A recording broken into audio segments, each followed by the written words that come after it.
Hey everybody, what is going on? It is Dunbar Snackbar here with MLB 13 the show, and here we go with 30 wins with 30 teams. This time we're going to be playing as my favorite team, the Oakland Athletics. We're going to be facing the Texas Rangers, and I thought this would be an interesting matchup considering what's happened the past couple years with the A's taking the top spot in the AL West. But I'm excited for this because not only am I going to be telling you about the team, the players, things like that, but I also get to tell you guys about how I became an Oakland A's fan. So I'm actually kind of leaning towards being the A's for franchise mode next year, just because I know they're not going to be the Oakland A's for that much longer. You know, they're planning the move and everything like that. I mean, there was even rumors that they were going to be playing at AT&T in San Francisco and all that stuff. So, I mean, I figure if I do that and, you know, since it's MLB 14 the show on PlayStation 4, I think that'd be kind of a cool way to christen baseball on the channel. But I don't know. I'm still undecided, but I'm kind of leaning that direction right now. But anyway, so Parker's on the mound for me. Holland is on the mound for the Rangers. There we go, a little chopper, and Lowry starts off the double play. That's going to go ahead and get us out of the top of the first. Coco Crisp now up at the plate. Probably one of my favorite players for the A's of like all time since I've become a big A's fan. But this ground ball over to short, not going to be on target. Moreland's going to get pulled off of first base, so Coco Crisp ends up getting on base, but because of an error. And yes, this was before Prince Fielder and everything like that, so don't have Prince Fielder in this one. But here I go, stealing second. I figure you've got to do that with Coco Crisp. You got 97 base running ability, 99 speed. Yeah, I'm going to be going for bases every single time. So 2-0 count now. Holland really hasn't been pitching too well to start this game off, and that just makes it even worse. No chance anybody's going to be getting to that one. And was that another hole-in-one? That one kind of went into the little entryway there. But a great way for us to get the game started off here. 2-0. There is Ron Washington, formerly part of the Oakland A's organization. But, all right, does Holland have a mustachio? I know he was kind of like sporting one at different times last couple of years, but I don't know if they incorporated him with that mustachio. That'd be crazy. Anyway, Donaldson's home run, like I said, gave us a 2-0 lead. We are not done yet. Here's Lowry, 2-1 count now. So 4 pitches later. That's going to be a base hit that goes into right. No throw. It's probably something that I would have thrown on over to first just to see if I would have been able to get the out. But that's because I was really spoiled having Hayward as my right fielder during the Atlanta Braves franchise. But, gosh, I didn't check to see where his confidence was. It can't be pretty. But, all right. That's going to go ahead and advance the runner on over to second. Now, here is Yoenis Cespedes. I remember when he was all the fuss and just how surprised I was, too, when the A's picked him up for that. I think it was like $36 million 4-year deal or something like that. But, whew, am I lucky that Lowry was able to get home on that one. If that throw had been on target, yeah, no chance whatsoever. So Holland is going to get a little bit of a talking to, and I'm really not surprised considering the type of inning that he's gone ahead and had here. So we're, of course, going to see how this all continues to play out. We're going to go ahead and skip to the 3rd inning of play.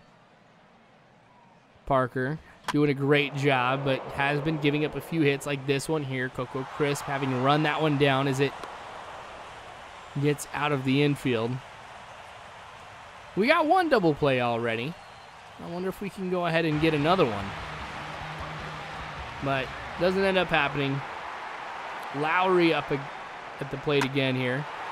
And he's going to go ahead and hit this one deep. Is this going to be a home run? Nope, going to bounce off the top part of the wall, and that's going to be a stand-up double for Lowry in this one. So we are hitting pretty well.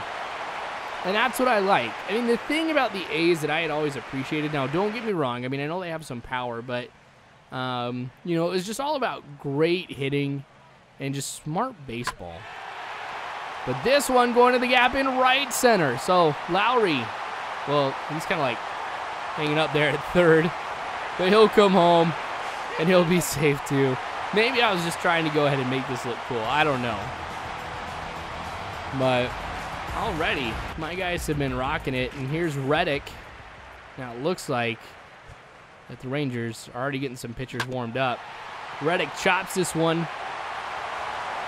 Goes in between first and second. Bases are loaded now. Very good chance that we're going to be seeing some more runs after that. All right, we can do it. Man, I was just thinking, I don't know if I should have had Bartolo Colon end up pitching in this one, but anyway, well, that was a good pitch to swing at. Double play. Man, I'm not going to say it's the curse. All right, anyway, so let's get to the history of the Oakland A's here pretty quick, all right? So the Oakland A's originally got started in 1901, which is crazy, but their name actually goes ahead and it originates to the 19th century when they were just the athletic clubs, like Philadelphia Athletics. That's where they got the name A's and, you know, the white elephant and everything like that. But, yeah, so, I mean, here's another team. And this kind of holds true with a lot of baseball teams. But, you know, a lot of history, been around for a long time. So you've got a lot of things to be able to talk about. Like, they started off in Philadelphia, again, in 1901. And then they moved to Kansas City in 1955. They stayed there until 1967, where they ended up, well, 1967 was their last year in Kansas City. And then 68, they moved to Oakland, which is really when they started to have a ton of success. I mean, don't get me wrong, they had some World Series championships before, but when a lot of people think of the Oakland A's, they think of, like, you know, Jose Canseco, Mark McGwire, the Bash Brothers, Ricky Henderson stuff, but I'll get into that. So let's get back to the game here. Rangers getting a base hit right there. Like I said, Parker's doing all right. Nothing to get really too excited about, but still have prevented any runs from showing up on the board here. And a potential double play. Ooh, we just barely got him there, too. I think that was Nelson Cruz. All right, so here's Coco Crisp again at the plate. There we go. Base hit for him. So I don't have to go ahead and reach on an error or anything like that. That one's good. That was kosher. That's what I like to be able to see. All right. So Josh Donaldson now at the plate. Going and trying to steal again. That was a sweet pitch. That was also a sweet throw. But again, the speed of Coco Crisp wins out. Now getting him in scoring position could make this game a little bit better for me, but nothing really happens. Here we are in the 5th inning. Lowry. Dang, we are hitting like nothing else. You know, there was a quote here, and I think it was Yogi Berra who said it, where he's like, I think he said, like, baseball is 90%, what was it, like, baseball is 90% mental, the other half is physical, or something like that. But anyway, like, I'm just kind of wondering if, like, the whole aspect of me playing as the A's is really helping me out, because I'm like, oh, man, this is so cool. Like, I don't get a chance to be able to feature my team that much, but this time I do, and I'm rocking it. Anyway, and by the way, yes, it was Yogi Berra who said that. I just had to look it up real quick. All right, so Holland is going to be coming out. I think that's a smart choice given how we have been hitting here in this game. But top of 6, 5-0. This one, oh, could be. Ah, dang it. I was going to say that would have ended up being a really cool play if we would have gone ahead and got the throw over there. But anyway, players. All right, so there's actually a lot of players to get excited about that have played for the A's. So I mentioned a couple already. Ricky Henderson, who has the all-time record for stolen bases. One of those ones I think are just going to be untouched. And then you got Reggie Jackson, who's played for him. Catfish Hunter. Raleigh Fingers, who's got the best mustachio in the history of sports, Dennis Eckersley. Man, you've got like a lot of big names for the A's, and for me, that's really cool. You know, Ty Cobb played for the Philadelphia Athletics way back when. Jimmy Fox. You know, Satchel Paige played for the Kansas City Athletics. So, you know, it's the thing that I think is really cool is just how, like, all around the A's have been. Like, when I'm talking about all around, I mean, like, with pitching, you've got some great players. You've got some great batters and things like that. It's cool. I love it. History of the A's is one of the reasons I got drawn to them.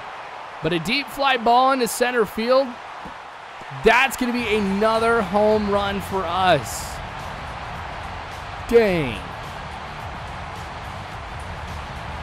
Now, it's been a while since I've gone ahead and really played this game, like sat down and you know, played through a ton of games just because of all the stuff that's been going on with like school and, you know, other games I've been playing and stuff. So I haven't been focusing too much on this, but man, I get back into this and it's awesome. All right, so me being an A's fan, man, all right, so it all started when I was in high school. And, like, I played baseball for a long time, but I really didn't have that much of a chance to be able to follow baseball. I mean, we didn't have, like, cable TV. We only got, like, 6 channels or 7 or something like that. So I didn't get that much of an opportunity to watch baseball. But I'm like, you know what? I need to follow a team. And it was when the whole Moneyball thing was going on. Actually, it was the year before. So, like, I remember this article in ESPN about Jason Giambi. And dude I was sharing a locker with at the time, you know, he had that. And I read through it. And I was reading about Giambi. I'm like, oh, wow. Like, this dude actually, like, seems really good and stuff. And then the next year, all of the stuff with the A's and Moneyball happened. You know, where they got the win streak tying the record for the American League. You know, and then everything that happened afterwards kind of really solidified my appreciation for the A's.